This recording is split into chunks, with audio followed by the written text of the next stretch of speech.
Hello students, कैसे हैं आप सभी। आशा करती हूँ स्वस्थ होंगे, खुश होंगे। Yes dear students, magnet brains Hindi medium में बहुत बहुत स्वागत करती हूँ आप सभी का। लेकर आई हूँ आपके लिए मास्टर प्लान। यस, बिल्कुल सही सुना है आपने।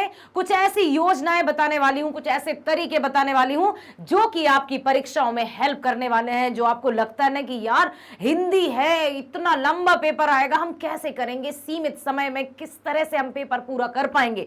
सो फिकर नॉट, डरना नहीं है, सब कुछ हो जाएगा। आ जाओ मेरे साथ, चलते हैं। सबसे पहले हम देखते हैं कि आखिर क्या होगा, कैसा होगा। हाँ, आप ही के कोर्स की बात कर रही हूं जिसमें पाठ्य पुस्तकें हैं आपकी स्पर्श और संचयन। ठीक है, अब आपके मन में ये प्रश्न जरूर उठता होगा, तो फिर क्या करें, कैसे करें। तो सुनो, इसको आपको फॉलो करना है, फिर देखना आपका चक्र इतने अच्छे से जाएगा कि सीरियसली आप सब कुछ बहुत अच्छे से कर पाओगे। प्यारे विद्यार्थियों, सबसे पहले हमें देखना है ये कि जो भी चैप्टर्स हमारे हैं सिलेबस में, उनके जो सार लिखा रहता है ना, जब हम चैप्टर पढ़ते हैं तो बीच में जहां भी कवि परिचय, लेखक परिचय रहता है, उसके नीचे सार लिखा रहता है, समरी, तो उसको पढ़ना है। ठीक है, अपनी जो रीडिंग स्किल है या पठन कौशल है, उसको बहुत एकाग्रता के साथ पढ़ लेना। आप पढ़ लिया, ओके। अब पढ़ने के बाद आप ये देखना कि जो पीछे पाठ्य पुस्तक के पीछे जो प्रश्न दिए हैं, कॉपी मॉपी मत देखना, सॉल्यूशंस अभी मत देखना, सिर्फ प्रश्नों को देखना कि जो पाठ्य पुस्तक के पीछे प्रश्न दिए हैं, पढ़ते समय खुद से ही पढ़ना है, इधर वहां से अभी नहीं देखना है, एनसीईआरटी सॉल्यूशंस वाला वीडियो नहीं देखना है। ठीक है, जब आप अपने आप देखोगे कि क्या आपने जो समरी पढ़ी है, जिस भी चैप्टर की, कविता हो या गद्य खंड हो, तो क्या आप उन प्रश्नों के समाधान कर पा रहे हैं, या कोई ऐसे प्रश्न है जिनका उत्तर आपको नहीं आ रहा है। आ रहा है, ओके, वेरी गुड। इसका मतलब बहुत ध्यान से आपने एकाग्रचित होकर पढ़ा है, कंसंट्रेशन के साथ आपने पढ़ा है। और यदि नहीं भी आ रहे हैं तो फिर आपको ध्यान से पढ़ने की जरूरत है, क्योंकि यदि देखो भाई, हम हैं एक सिर वाले, दशानन तो है नहीं कि हम खेलने में भी लगा देंगे, टेलीविजन, वीडियो गेम, इसमें भी हमारा दिमाग लगा देंगे, और एक हम पढ़ाई में भी कर लेंगे। हम एक ही हैं, तो हमें एकाग्रचित होकर पढ़ना पड़ेगा, फुल ऑफ कंसंट्रेशन के साथ, फुल्ली फोकस्ड होकर पढ़ना पड़ेगा। तो इसमें भी आपको बिल्कुल हो जाएगा। अब आप और देखो क्या करोगे, जो वन शॉट रिवीजन है ना, पाठ संशोधन, जिसमें कहानी के रूप में एकदम सार निचोड़ कर मैं संक्षेप रूप में आपको सब कुछ बताती हूं, तो वो वीडियो जरूर देख लेना। कि इसमें आप सिर्फ आंख बंद करके सुन लेना उस वीडियो को, क्योंकि पढ़ने से पहले पूरी स्टोरी मैं आपको सुनाती हूँ वन शॉट में। जब आप सुन लोगे तो एकदम क्रिस्टल क्लियर हो ही जाएगा। बस इतना ध्यान रखना कि ध्यान से सुनना। उसके बाद यस, हम चलेंगे सैंपल पेपर्स पर, नमूना या प्रतिदर्श जो प्रश्न पत्र हैं उन पर, जो कि आपके प्रीवियस ईयर क्वेश्चंस पेपर्स होंगे। उनमें जितने भी प्रश्न आते हैं, क्योंकि हम इतना ज्यादा नहीं पढ़ना है, हमें समझ कर, सोच कर, विचार कर, चयन करके पढ़ना है, सिलेक्ट करके पढ़ना है। इतना अधिक ऐसा नहीं कि हम घंटों पढ़े जा रहे हैं, हम भाई 10 घंटे पढ़ रहे हैं और हमें कुछ भी नहीं आया। मत पढ़ो 10 घंटे, 2 घंटे काफी हैं, लेकिन वो 2 घंटे बहुत ध्यान पूर्वक आप वही काम करो, सिर्फ और सिर्फ स्टडी, और एकदम फुल्ली फोकस्ड होकर फ्रेश माइंड के साथ। और कोशिश करो कि सुबह हो, वो टाइम तो बेस्ट रहेगा, क्योंकि उस टाइम डिस्टरबेंस नहीं रहता है, बहुत अच्छा माइंड फ्रेश रहता है। ठीक है, तो ये हमने कर लिया, तो निराश नहीं होना है बिल्कुल भी, किसी भी तरह से, बिल्कुल अच्छे से आप पढ़ते जाओ। अब हम चलते हैं कि हमारी जो मेन पाठ्य पुस्तक है स्पर्श, उसमें काव्य खंड में कौन कौन से चैप्टर्स, उनमें क्या है। तो अब मैं देखो, हम पढ़ेंगे, सबसे पहला पाठ है कबीरदास जी द्वारा रचित साखी, जिसका अर्थ होता है, अर्थ पूछा जा सकता है कि साखी का अर्थ क्या है। साखी का अर्थ होता है साक्ष्य, साक्ष्य या प्रमाण। ठीक है, तो यहां पर कबीरदास जी के जो दोहे थे, सदियों बीत जाने के बाद भी आज भी उनकी साखियां और दोहे ऐसा लगता है जैसे हमारे जीवन से भी जुड़ी हुई हैं, क्योंकि सच्चाई है उनमें, हकीकत है। यस, ये दिया है उनमें। उसके बाद हम पद देखेंगे जो कि मीराबाई के हैं। मीराबाई आपको पता ही है, श्री कृष्ण भक्त थी। श्री कृष्ण की भक्ति प्राप्त करने के लिए, श्री कृष्ण को अपना बनाने के लिए, उनमें बचपन से ही उनके प्रति प्रेम की भावना थी। वो आपने वो सुना होगा ना कि मेरे तो गिरधर गोपाल दूसरो ना कोई, जाके सिर मोर मुकुट मेरो पति सोई। विवाह होने के बाद भी 12 वर्ष की आयु में उनका विवाह हुआ, उसके बाद भी उन्होंने कृष्ण के प्रति अपना प्रेम या लगन नहीं छोड़ी और संतन ढिग बैठ बैठी लोक लाज खोई। संत और साधु संतों के साथ बैठकर उन्होंने कृष्ण से संबंधित बातों को अर्जन किया और वो हर स्थिति में श्री कृष्ण के निकट रहना चाहती थी। अब है मैथिली शरण गुप्त जी द्वारा रचित मनुष्यता, जिसमें उन्होंने ये बताया कि मनुष्य होने का अर्थ ये नहीं कि भाई हमारी ये शरीर है या हमारी ये बॉडी है बस हम मनुष्य हो गए। मनुष्य का अर्थ है जिसके मन में मानवता मूल्य हो, ठीक है, मानव मूल्य हो। कौन कौन से? दया, करुणा, परोपकार, ठीक है, दूसरों के प्रति सहानुभूति की भावना। यदि हम हमारे अंदर जो सामर्थ्य है, हम जितना भी कुछ कर सकते हैं दूसरों के लिए करें, तभी मनुष्य है। मनुष्य के लिए जो मरो है, मनुष्य वही है जो मनुष्य के लिए मरे। तो यहाँ पर उन्होंने स्वार्थहीन जीवन के प्रति अपनी बातें बताई हैं इस कविता में। फिर चलते हैं पंत जी, सुमित्रा नंदन पंत, जो कि छायावादी कवि हैं। उन्होंने पर्वत प्रदेश में पावस कविता लिखी है और ये बहुत ही सुंदर कविता है। पर्वत प्रदेश में पावस, कि बरसात के महीने में जब पर्वतों पर, हिमालय पर्वत पर या पर्वतों पर जब रिमझिम रिमझिम बारिश होती है तो उसका सौंदर्य मानो देखते ही बनता है। कहीं झरने दिखाई देते हैं, कहीं पर ऊंचे ऊंचे जो वृक्ष रहते हैं ना ताड़ के, ऐसा लगता है जैसे आसमान को छू रहे हो। तो उन्होंने वहां की सुंदरता का वर्णन किया है। फिर हम चलते हैं वीरेन डंगवाल जी द्वारा रचित तोप। तोप कहते हैं ना, अरे बड़े कोई तोप है क्या? तो वो तोप जो अंग्रेजों के जमाने में लोगों के दिल दहला देती थी, ऐसे बिल्कुल धज्जियां उड़ा देती थी, और आज वो तोप कैसी है? सिर्फ एक प्रदर्शनी में रखी हुई है। लोग आते हैं, देखकर चले जाते हैं, चिड़ियां उसमें अपना घोंसला बनाती हैं, बच्चे उसको घोड़ा गाड़ी बनाकर खेलते हैं। अर्थात इस कविता में कवि ने क्या बताया है कि कोई कितना भी सर्वशक्तिमान व्यक्ति क्यों ना हो, एक ना एक दिन वो भी शक्तिहीन हो ही जाता है। अर्थात किसी भी तरह से अपने धन दौलत या हुनर या फिर शरीर या सुंदरता पर कभी भी घमंड नहीं करना है, क्योंकि जीवन आनी जानी छाया, झूठी काया झूठी माया, सब कुछ है जो चला जाता है। तो अपने जीवन को एकदम संतुलित होकर व्यतीत करना है, ठीक है। फिर है कैफी आजमी जी द्वारा रचित कर चले हम फिदा, बहुत ही प्यारी और देशभक्त से ओतप्रोत ये कविता है, जिसमें उन्होंने सैनिकों के बलिदान की कहानी सुनाई है कि कितने ही अनगिनत सैनिक या हमारे वीर जवान है जो कि बॉर्डर पर या सीमा पर तैनात खड़े होते हैं और हम चैन से सो सकें इसलिए वो रात रात भर पहरा देते हैं। चाहे कोई सा भी मौसम हो, बर्फ से ढकी हुई मतलब शिलाओं में वो छुपे रहते हैं, लेकिन फिर भी उनके कहते हैं ना कि कट गए सर हमारे तो कुछ गम नहीं, सर हिमालय का हमने न झुकने दिया, मरते मरते रहा बाकपन साथियों, अब तुम्हारे हवाले वतन साथियों। कि इतना उन्होंने ये बताया कि जो वीर जवान हैं वो सच में हम नमन करते हैं देश के जो देशभक्त हैं और उनके परिवार वालों को, जिन्होंने उस माँ को भी हम नमन करते हैं जिसने अपने बिल्कुल जिगर के टुकड़े को देश के हवाले कर दिया। ठीक है, अब है रविंद्रनाथ ठाकुर जी द्वारा रचित आत्मत्राण, ठीक है, जिसमें उन्होंने ये बताया कि मृत्यु, जीवन और मरना निश्चित है, तय है, लेकिन फिर भी मनुष्य जीवन काल में क्या क्या आडंबर रचने लगता है।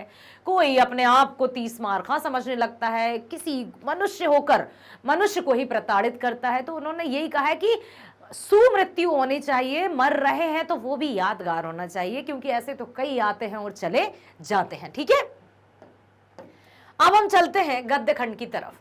तो सबसे पहला जो हमारा पार्ट 10 है, बड़े भाई साहब, जिसमें प्रेमचंद जी राइटर है। उन्होंने लिखा है कि दो भाइयों के बीच की कहानी की जो बड़े भाई साहब पढ़ने में थोड़े मतलब उनका जो मस्तिष्क था वो छोटे भाई बड़ा ऐसे कि मैं तो जल्दी पढ़ लेता हूँ, मैं तो पास हो जाता हूँ, फिर मुझे क्यों टोकते हो। लेकिन फिर भी इन्होंने ये बताया है कि सिर्फ किताबी ज्ञान से ही कोई बड़ा नहीं होता, हमारे जो बड़े रहते हैं वो हमारे लिए कितना त्याग करते हैं ये हमें नहीं पता होता है, क्योंकि हम उस वक्त नहीं हुए होते हैं। ठीक है, नेक्स्ट है सीताराम के से कसरिया जी द्वारा रचित डायरी का एक पन्ना, जिसमें उन्होंने बताया कि प्रथम स्वतंत्रता संग्राम या फिर हमारे भारत देश को स्वतंत्रता कब मिल गई थी। जी हाँ, कलकत्ते की बात उन्होंने की है। उसके बाद है लीलाधर मंडलोई जी द्वारा रचित तंतारा वामीरो कथा, जो कि एक प्रेम कहानी है, पवित्र प्रेम कहानी, जिसमें उन्होंने तंतारा और वामीरो के आपसी प्रेम की बात की है। और वो प्रेम भी इतना पवित्र, इतना पावन कि स्वयं प्रकृति भी उस पर नतमस्तक थी।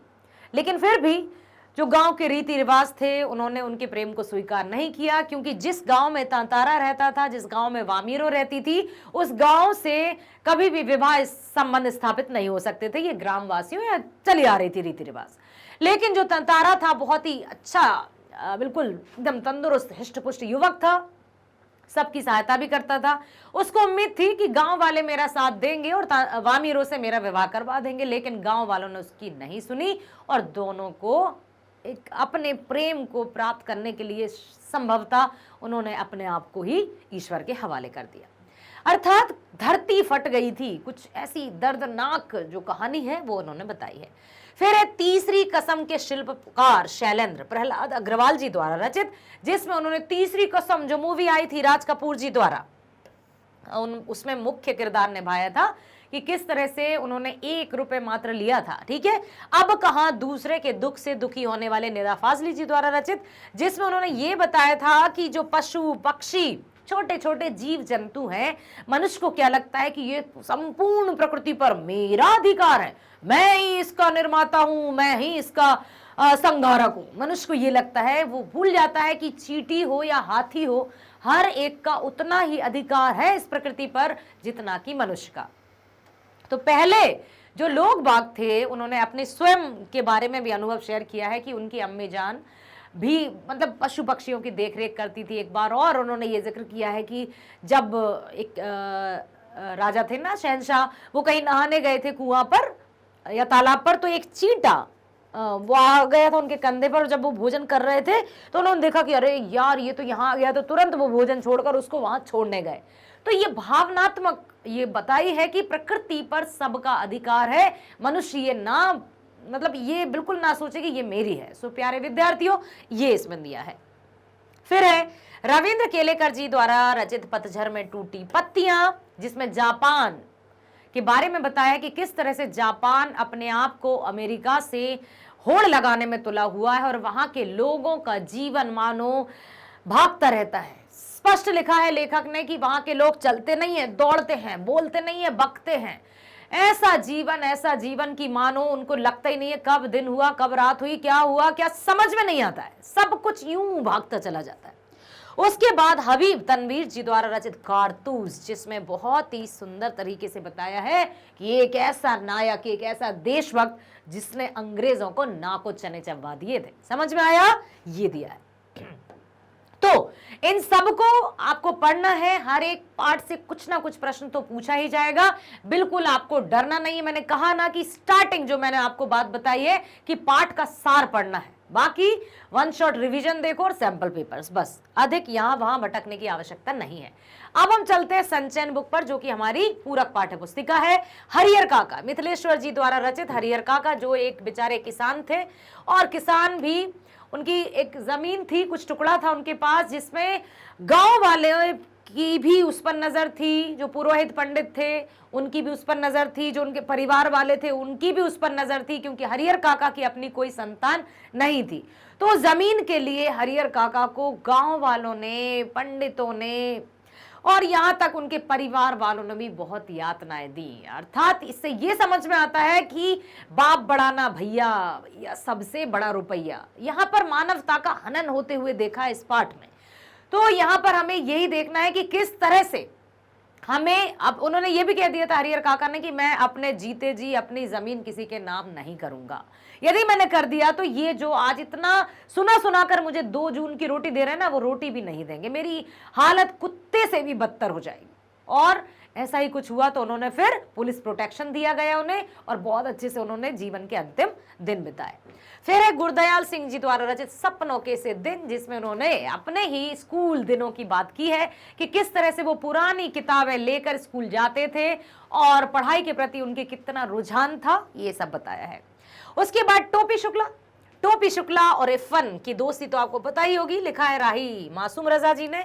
दोनों अलग अलग धर्मों के बालक या बच्चे, और इतनी गाढ़ी मित्रता कि उनकी मित्रता के तो आप कह सकते हैं ना उदाहरण दिए जाते हैं। ठीक है, ये इसमें बताया है कि धर्म या जाति या इस तरह का भेदभाव मायने नहीं रखता है। जब पवित्रता के साथ मन मिल जाते हैं, मित्रता हो जाती है, तो फिर कुछ भी आड़े नहीं आ सकता। ठीक है, अब चलते हैं व्याकरण पर। पद, बंध और है रचना के आधार पर वाक्य भेद, फिर है समास और मुहावरे।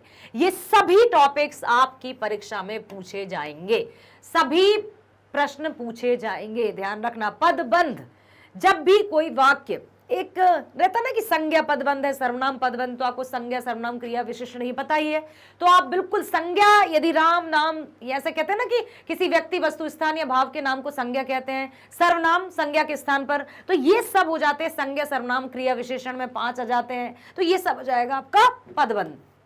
रचना के आधार पर वाक्य भेद होते हैं 3, सरल, संयुक्त और मिश्र। सरल मतलब एकदम सिंपल सेंटेंस, संयुक्त मतलब सरल वाक्यों से मिलकर बना, और संयुक्त मतलब मिश्र होता है आपका जो कि इंटरडिपेंडेंट रहता है। अर्थात सरल का उदाहरण दूं तो मैं आपको पढ़ा रही हूं, ठीक है। संयुक्त का दूं, मैं आपको पढ़ा रही हूं और आप पढ़ रहे हो, और लग गया, और योजक शब्दों का प्रयोग किया जाता है, समुच्चय बोधक भी कहते हैं इनको, और, एवं, तथा, किंतु, परंतु, लेकिन, ये सब। और मिश्र क्या हो जाएगा, जब मैं आपको पढ़ाऊंगी तभी आप पढ़ोगे, तो इंटरडिपेंडेंट है। ठीक है, अब चलते हैं हम समास की तरफ। समास की भी मैंने एक ट्रिक बताई थी, याद है किसी को? क्या बताया था समास में? मैंने बताया था कि समास होते हैं 6 प्रकार के। जल्दी बताओ क्या बताया था? अ, ब, त, क, द, ये समास है।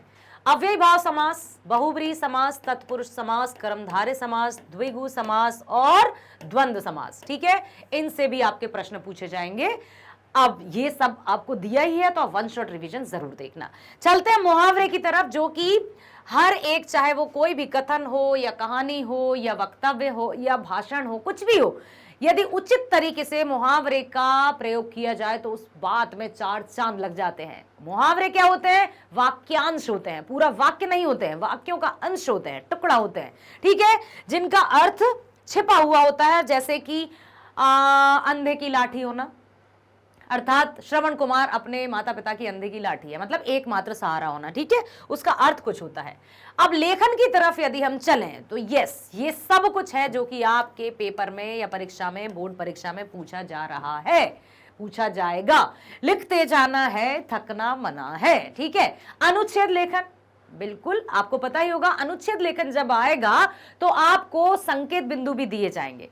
उन संकेत बिंदुओं को चाहो तो आप सभी को एक साथ लिख दो, चाहो तो आप एक एक करके उसको डिस्क्राइब कर दो, आपको जैसे करना है, लेकिन संकेत बिंदुओं को आपके उत्तर में शामिल तो जरूर करना है। ठीक है, पत्र लेखन आपको पता है, लेफ्ट हैंड से स्टार्ट करना है, लेफ्ट हैंड पर ही एंड करना है, ये हुआ पत्र लेखन। औपचारिक पत्र में विषय लिखते हैं, अनौपचारिक में विषय नहीं लिखते हैं। सूचना लेखन, ठीक है, सूचना लेखन आपको पता है ना, जब सूचना दी जाती है कि ये हुआ जा रहा है, या किसी सोसाइटी की ओर से या प्रधानाचार्य की ओर से, जो भी सूचनाएं दी जाती है। विज्ञापन क्या है? विज्ञापन की भाषा आकर्षक होनी चाहिए, कुछ चित्र वगैरह बनाना है, कि कुछ ऐसे शब्द हैं जिनका उपयोग करना है कि जल्दी कीजिए, मौका हाथ से निकल ना जाए। ठीक है, सेल सेल सेल, जो पहले आएगा वही पहले पाएगा, प्रथम ग्राहकों के लिए 50% की छूट, कुछ इस तरह के आकर्षक बातें लिखना होता है। साथ ही साथ आपको डायग्राम्स भी बनाने होंगे, पेंसिल या जो भी आप पेन यूज करेंगे उससे, कलर वलर यूज मत करना। फिर है लघु कथा लेखन, शॉर्ट स्टोरी राइटिंग, जिसमें आप को शीर्षक दिया जा सकता है और उस पर आपको कथा लिखनी होगी, शिक्षा लिखनी होगी, या फिर आपको शिक्षा दी जाएगी, उससे रिलेटेड आपको कथा लिखनी है। तो लघु कथा मतलब छोटी कहानी लिखना है, ज्यादा लंबी चौड़ी मत लिख देना कि निबंध की तरह लिखे जा रहे हैं। ठीक है, अब है ईमेल से, तो आप भली भांति परिचित होंगे, मेल करना है आपको। मेल आपको ये भी पता है कि औपचारिक और अनौपचारिक होते हैं, तो ये सब आ जाएगा इसमें। तो बताइए कैसा लगा आपको? मास्टर प्लान कर देंगे इसको फॉलो, इसको फॉलो करेंगे तो अवश्य होंगे आप सफल।